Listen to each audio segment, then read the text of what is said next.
Today we're presenting what we think are the best gigging keyboards from the 80s and 90s, and why are they still around today?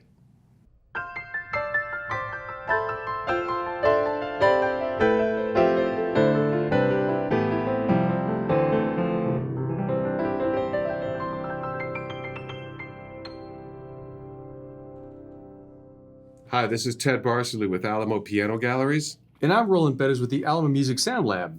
And this is more of a video for Sound Lab channel, but I guess I'm here because I'm a geezer and have a couple more years on it. Anyway, you can find whatever we're talking about today. Go have a look at alamopianogalleries.com. You can shop our website. There's new and some vintage and synth things available on there, which is kind of what we're talking about today.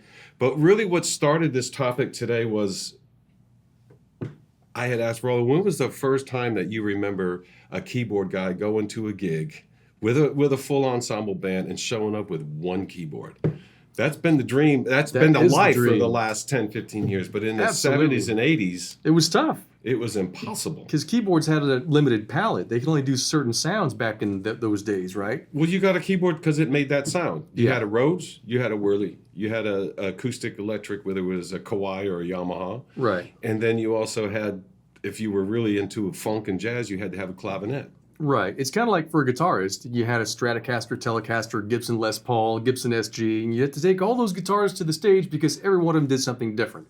Well, that was keyboards too.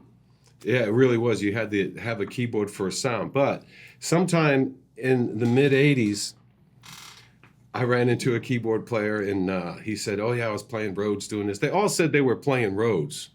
They were playing Rhodes parts on a DX7. And this was the first eye-opening keyboard for me, mostly because I found out a keyboard guy I knew that traveled with 3 or 4 things was going to a gig with this. And because it had pianos and strings and organs and all kinds of stuff. Well, he was mostly doing in the blues, so he had like a great Rhodes and a great organ sound. Yeah. And I was just amazed because I thought, imagine you walk in with one keyboard and it does all the stuff for you, gives the magic, and you don't need any help loading in or out or tearing down. That's true. You know, the predecessor to this keyboard before this came out was the Prophet 5, right? And the Prophet 5 did, sort of strings, sort of brass, didn't really do a piano very well at all. So when the DX7 came out, the sounds were a lot more realistic than the Prophet 5 or other keyboards before that, like Oberheims and whatevers. So this thing really took over. And although it is digital, it really kind of became the keyboard to have. It really was, because around that time music changed. That was right as MTV was just about getting ready to peak in its popularity as something new. And yeah, it was possible that you could see a lot of bands performing where the guy would maybe only have a Prophet 5, and bass parts changed. A lot of bass players picked up little keyboard parts or keyboard bases replaced. And then right after, around the time this showed up with the Prophet, you started getting those rhythm, kind of pre-programmed sound where the bass, a rhythm track was already kind of laid down. Yeah. So that when you played live, you'd have a count off, cock, cock, cock, and the whole band would kick in. Yeah. And a lot of times that bass was dance-oriented music. I mean, at that time, Jagger left the Stones and did dance-oriented music, did a dance album. I mean, music really changed in the 80s. And I think a lot of that change, you look back on it now, some of it looks like different directions. It's mostly because so many sounds were so available with limited amount of hassle. Right, exactly. Well, hang on a second. Let's backtrack on that statement just one second, because although the DX7 offered so many different types of sounds and did so many different types of sounds extremely well, it was a pain in the neck to program. You literally had to hire a specialist, an FM specialist, to program these awesome sounds for you. And Yamaha made a lot of extra cash making extra cartridges that you could load in for more sounds, better sounds, dedicated genre sounds. So for the ones and I was one of those guys. For the ones that actually had to learn how to program on here, hats off, because it was very daunting and it was menu driven. But yeah, still great sounds. Now, you know why I never really got into owning mine. The one that I had played with the band, it was the band's, and I played it. Yeah. If I had to make a sound out of this thing, I 2 I hours. I didn't you do know?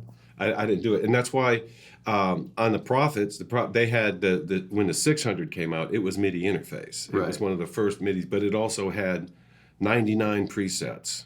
Right. It was kind of an analog synth, but it had a digital memory in it. Correct. And so you could store a lot of settings. That to me was the greatest thing in that band, because up until then I had separate synths, and sometimes in between song lists when the dance floor is hot, you know, and so many songs in the 80s started with cool keyboards, and they go, hey, come on, we're gonna kick it off, and you're there trying to get on your settings so you can sound like Night Ranger or whatever the thing was. Oh, geez. So I was glad when it got to the point to where I realized you can get one keyboard and go to a gig.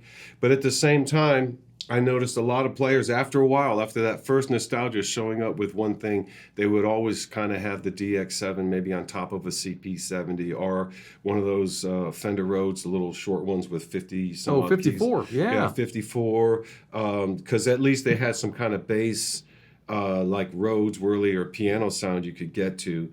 Other keyboards I wanted to mention that were big at this time was a Juno 106 and a Jupiter 8 when they came out, because they were huge as well. You mentioned the Prophet 5, but the one toward the end of the 80s I got excited because of the Korg M1 came out, and that was the first one that had like, hey, look, acoustic piano, electric piano, kind of a little bit of everything. Much like the evolution from the Prophet 5 to the DX7, and how much better it did pianos and strings and organs, the M1 was a complete game changer because the pianos were really pianos, and the strings really sounded like strings, and the organs sounded like organs. So it took what this was doing to a whole other level. And this is just between a few years. You know, it exponentially, technology and sound quality got exponentially better. Well, it gave you 88 keys on the Korg because it came out with that sampling grant. Right. And I was just amazed at how great that thing sounded and how great it played, particularly because Bring On the Night, the double album with Sting, Kenny Kirkland played the sampling grant live as that was recorded. That's right. And I just thought, you know what? Smoking hot player, but that sound was incredible. That was a great sound. That was a really good sound. And that was kind of where the 90s came in. You had to have a more believable sounding piano because the phoniness.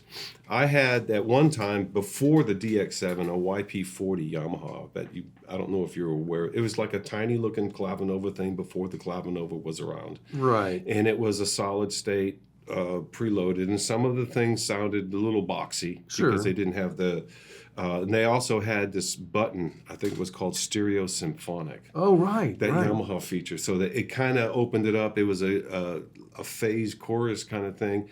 I actually used that instead of a Rhodes and instead of an acoustic piano for a while. Sure. Because the piano sound on it was kind of boxy and chunky, but if you turn the harp sound along with it, it had some more authenticity to it. A little bit more of an attack. Yeah, when it was running through a PA and stuff like that. Nice. But the other keyboard that you had mentioned was the SY77 from like the 90s. That was yet another game changer because, you know, obviously the M1 was around and it totally took over what the DX7 was trying to do. So Yamaha was like, okay, what do we do now? Well, they still thought that the DX7 FM engine was really, really strong and had, you know, uber potential for creating sounds. But they needed to add more of a more realistic, more modern sound to it as well. So what do? What does Yamaha do?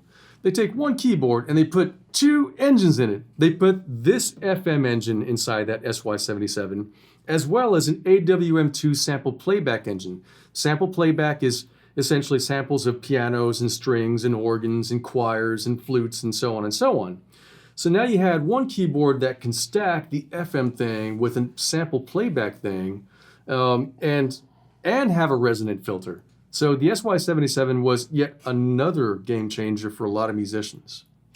What I found that was super attractive in that two-engine thing from Yamaha was mostly because at that time, any pure sampler that you went out and purchased, you were just spending a lot of money. Not so much for the quality of the sound, but for the space of memorizing the sample, of storing the sample. And so what Yamaha came up with that the SY77 was really a cool thing because they would take the first 1.5 or 2 seconds of a sample, and that's all they would use. Right. And then they would put this FM stream behind it. Now later on, initially some of those first samples, I'm sure you remember this, that initial attack is what really determines how real is that sound. Right. So you would hear bang, right. Remember how they would, and then all they would do is repeat that same sample, but they couldn't, some of them didn't spend enough time smoothing out that attack. So when that second loop came around, you heard that. You heard that. So eventually, well, samplers, memory space and chips became available, so then everything became a pure sample sound. Even now, you're still limited somewhat, and that's why you sell these software packages. Oh, sure. Because the recordings, you have to have the ability to play back, the sounds. Absolutely, but now you have a whole computer and its processor to do the job of what a sampling keyboard used to do. Right, but all that sounds glorious until you pull out one of those Ensoniq Mirage and you put it in there and you listen to it. It sounds real. It sounds big, It sounds big, it sounds real, but it also sounds, I remember the first time I went, I thought, man, that's a great sound to have to fool around with orchestra sounds and everything at home. Yeah. But it sounds like it's coming out of an AM speaker from a 1955. Sure. Yeah. It just didn't have the spaciousness. Right. Of the sound. Right. Which is, I know we're trying to stick with the 80s and 90s here, but toward the end of the 90s, especially when you mentioned that AWM2, because that was a blended sound. And the quality of sound of that. I'm sorry, dude. Over the first. Sorry about that. Back that up? I thought that was already off. That was a good flow, too. I'm sorry, dude. The concept of that AWM2 was such a major improvement over their first advanced waveform because I had heard and played some of those, the first advanced waveform memory that they came out with. And that was the one that had that real bad, what did they call it? Looping sound. Sure. Right. Over and over again. Over and over. That little click, that click. Everything had that. Yeah. The guitar sound, they were all based on that. Right. Because they could only afford like a 1.5 second or a 1 second initial attack. The first emulator sampler was only 2 seconds of sampling time. So what do you do? I mean, how do you record a violin passage on 2 seconds, right? It was all that loop thing. Yeah, and it didn't sound like you ever heard the other side of the bow. Right. It sounded like you didn't have time to record it. There was no time to sample the other half of that bow. Right. So you see what I mean? A lot of that contributed to, it was the idea of a solo violin. It wasn't a perfect solo violin. Right. And it was always the idea of a string orchestra in the background. And that was, some of the first believable sounds to me that came out of a synth in the 70s and the 80s were the string sounds. Sure. Because even if you go back and listen to Herbie Hancock's Chameleon, and there's a section there where the Rhodes comes in and it sounds like an orchestra kicks in on top, and that's just a synth. Right. It's a string synth sitting on top. Yeah, I think I want to say it's an ARP Omni, but I'm not sure about that. It sounded like an Omni. Anyway. It may have been that ARP had a string ensemble, and there's a couple people that made string ensembles, but the ARP string ensemble didn't have that any type of brass or polybrass sound to it, but the ARP Omni brought that different waveform in. The Omni was actually brass and strings. That's right. It was supposed to be a combination of a symphonic orchestra. Cool keyboards. Yeah, and the band I was in decided that that's exactly what I needed to go out and buy with my own money, so that we could start playing. Hey, believe it or not, the Bee Gees and Andy Gibb. Oh wow! Okay. There you go. So those were big sounds. The disco era. What was so cool about disco era is the bottom, the bass and the drums and the guitars doubling. The all that was real. Yeah. And you had these synths that you could just layer one over, and it almost sounded like full orchestra. Sure. And if you threw in 3 or 4 real string players, you could fool just about anybody with that stack. And again, having those real players. And just think about some of the things that Jean Lupani did when he shows up as a guest soloist, playing his violin through a Leslie. Right. And then controlling the speed of the Leslie with foot pedals, playing it through all the synth effects besides, like play it through a phaser and then play it through Echoplex, and then also be able to put in different filters on it. See, that's the thing. And stuff like that. An artist like that, utilizing that kind of manipulation and real-time control over the instrument is really what I think is lacking a little bit in today's music. You know, everything's a little bit more canned now, and you get a preset that simulates all of those things that were done with these effects. But when at all possible, when the musician has the ability to navigate and control sound real time with devices, especially analog devices, that's where you get that huge tone. Well, that's where a lot of the creativity and the fun comes from, because, I mean, imagine the Beatles. They had that little thing. They put that on their records. Yeah. I mean, that was the sound of the guys from the Yellow Submarine movie or Pepperland. Right. Okay. And then also, the one thing I mentioned, Jean-Luc Ponty, is for the longest time, I thought on that song off the Honky Chateau album, Elton's got this song called Mellow. Yeah. And it's a really great moving ballad. And I thought it was really cool that there's an organ solo in it. Yeah. All right. It's like a B3 solo in it. It's not. It was Jean-Luc Ponty playing through a Leslie with it sped up and controlling and sliding the notes. And it's like, when you go back and listen to it, it's like, you know what?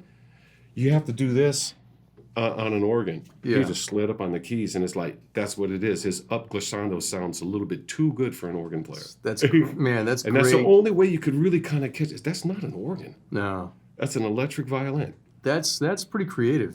That's pretty awesome. And so then you had a lot of those Barkus Berry pickups that people would use on flutes and trumpets and stuff, and they would run those through guitar effects, wah effects, delays, phasers, and all that kind of stuff. Yeah. And like you said, a lot of the sounds now, there's libraries you go through and you pick, but that takes away a lot of the inventiveness, a lot of the creativity and exploring that musicians had when they were in the recording. What can we do that's different? Like, what can you do in here to make a different sound of all the things you have? There's an overabundance of stuff on the shelves here, but we would never use it like that in this day and age. Yeah, no. Because there's a different sound that already exists. Here's the thing. You know, musicians, when they controlled all these different pedals and devices, were using their entire body to create and emit a sound. And, you know, with a lot of today's music, it's just, you know, one mouse and one finger doing the action. You know what I mean? That's right. That's right. a big difference right there, you know? And you get your vibrato.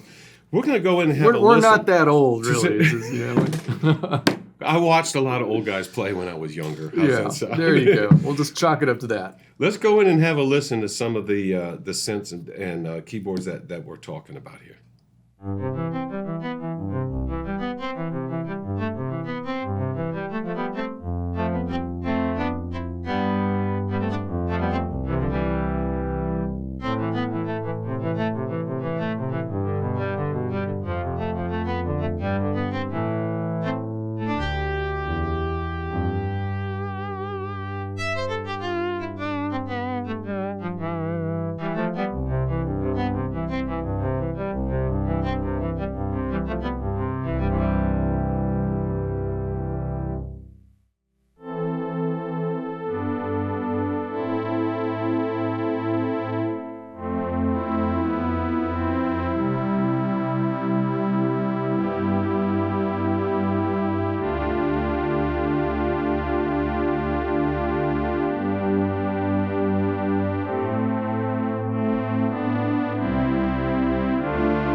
mentioned the string machine, the ARP Omni with the brass, and then you have a demo there with this 1980s sellable in the 90s sound. Even now, great quality sounds.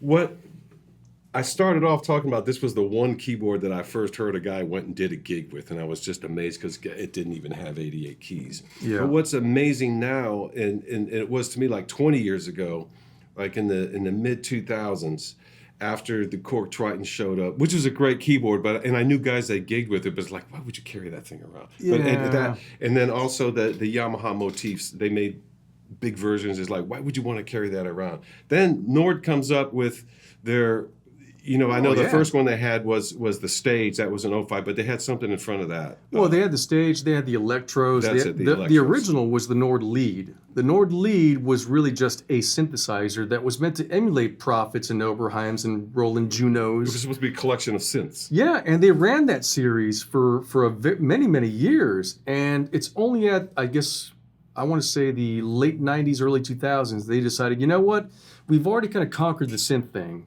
Let's go forward and get more of the acoustic thing going on, acoustic pianos, strings, organs, and that's when the Electros and Stages came out.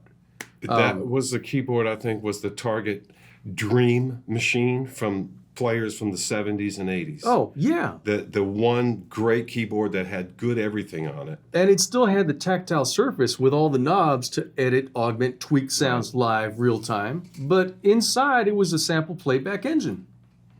And so then I also noticed that on some of these, you watch talk shows over the last 20 years, and some of the people that had their own talk shows, I mean, there was a couple of them that had built boxes around their keyboards, kind of like what Paul Schaefer had on, Letterman. Sure. And they had little stacks in there. Yeah. And then now it goes down to where you're back. What do you really see? You see either a keyboard guy or just a piano that's midied up. I mean, Elton's playing the most, advanced electronic thing. He's got both an acoustic concert grand piano there. Plus, he's got all the sounds built in his box and all that stuff on his piano.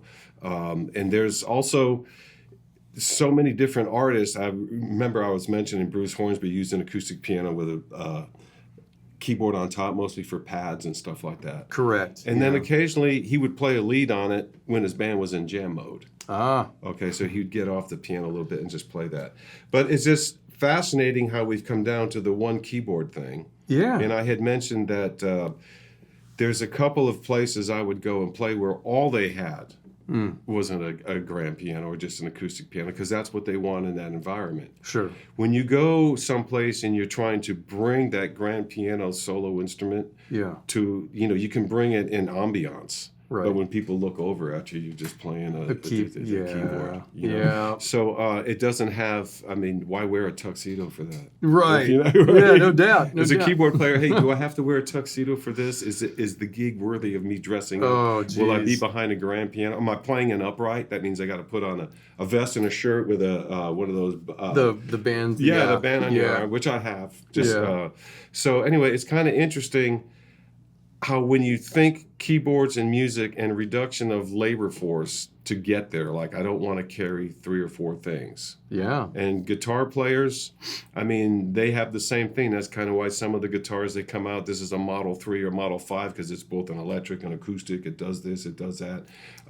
There's a lot more of that lately, yeah. There has been. So you can just get the one thing to go take out, the gig, the performance. Well. And with keyboards... This is the one that brought it all to fruition, really. The DX7s were really made all that technology get so much better, that much faster. This was a snowball rolling down a completely different and better hill. Sure. And just since this thing came out, and I thought, man, imagine going to a gig with one keyboard. Oh, yeah. Because it was a dream. That's why bands used to have big trucks and load all that stuff up, because you had a Yamaha Electric Grand, a Fender Rhodes. Some of them had a B3 if they were playing blues. Right. This replaced all of that. Easily. And it was just really a dream thing for live music. And it's really, even to this day, you go out on the street, if you see a lot of people here, if you live in a tourist city, there's going to be guys out there that are going to be busking. But when you see someone busking on a keyboard, it's always going to be a portable multi-sound, got strings, got drums, got this going. Well, you have They've got a little bit of everything happening now. Yeah. And it's almost like that old giant Nickelodeon that you put in and you watch play is now reduced to one guy with a little keyboard. It's kind of interesting. no It's doubt. different. It's a different world.